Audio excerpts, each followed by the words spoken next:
அண்மை செய்தி.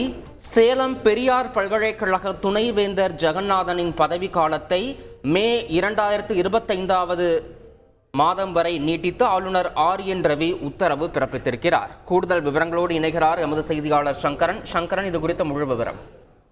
வணக்கம். சேலம் பெரியார் பல்கலைக்கழகத்தின் துணைவேந்தராக பணியாற்றி வரக்கூடிய ஜெகநாதன் பல்வேறு சர்ச்சைகளில் சிக்கியவர். குறிப்பாக பல்கலைக்கழகத்தில் பல்வேறு ஊழல் குற்றச்சாட்டுகளுக்கும் விதி மீறல்களுக்கும் அவர் துணை போனார் என்று கடந்த சில மாதங்களாக பெரும் சர்ச்சை எழுந்தது. இவருக்கு எதிராக பல்கலைக்கழகத்தில் போராட்டங்களும் நடைபெற்றன. இந்த விவகாரத்தில் தமிழக அரசும் துணைவேந்தருக்கு எதிராக பல்வேறு நடவடிக்கைகளை எடுத்தது. இந்த நிலையில் அண்மையில் சட்டப்பேரவையில் நடந்த உயர்கல்வித்துறை மானிய கோரிக்கை விவாதத்தின் போது கூட இது தொடர்பாக சட்டப்பேரவையில் உறுப்பினர்கள் கேள்வி எழுப்பினார்கள். பேசிய திரு பொன்முடி, துணைவேந்தர் ஜெகநாதனுக்கு பதவி நீட்டிப்பு கிடைக்காமல் செய்வோம், உரிய நடவடிக்கை எடுப்போம் என்று உறுதி அளித்திருந்தார். ஆனால் தற்போது உயர்கல்வி அமைச்சருடைய அறிவிப்பிற்கு மாறான உத்தரவு வெளியாகி இருக்கிறது.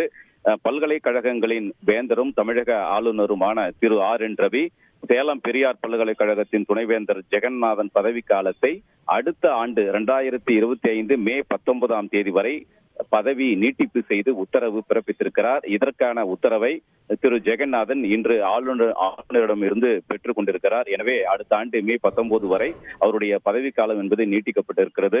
இன்று காலை, அதாவது சில மணி நேரங்களுக்கு முன்னதாக கூட ஜெகநாதனுடைய செயல்பாடுகள் குறித்து பாமக நிறுவனர் ராமதாஸ் கடுமையான ஒரு குற்றச்சாட்டை முன்வைத்திருந்தார். சேலம் பெரியார் பல்கலைக்கழகத்தில் காலியாக உள்ள கல்வியியல் துறை தலைவர் பதவிக்கு உரிய தகுதியும் பணிமுப்பும் கொண்ட பேராசிரியை தனலட்சுமி என்பவர் இருக்கும் போது அவர் பட்டியல் இனத்தைச் சேர்ந்தவர் என்பதால் அவரை புறக்கணித்து விட்டு வெங்கடேஸ்வரன் என்பவரை அந்த பதவிக்கு நியமனம் செய்திருப்பதாக ஜெகநாதன் மீது ராமதாஸ் குற்றம் சாட்டியிருக்கிறார்.